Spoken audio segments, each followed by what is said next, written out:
Welcome to Let Me Fix This. Enjoy the video. In this video, I will explain how to replace your Nissan Altima key fob battery.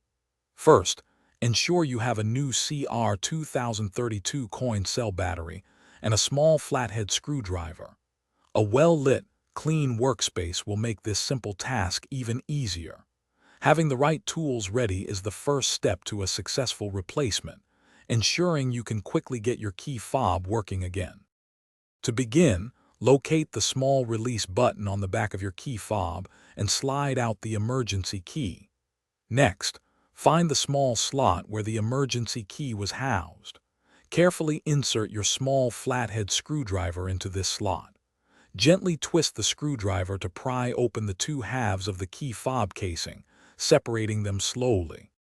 Once the key fob is open, you will see the old coin cell battery. Take a moment to observe its orientation. Typically, the negative side faces up. Use your small flathead screwdriver to gently pry out the old CR 2032 battery.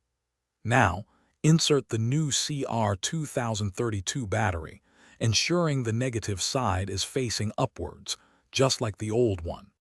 With the new battery in place, carefully align the two halves of your key fob casing. Gently press them together until you hear and feel them snap securely shut. Reinsert the emergency key. Finally, test all the functions of your key fob, such as locking and unlocking your vehicle, to ensure everything is working correctly. Thanks for watching. If you found this helpful, don't forget to like and subscribe.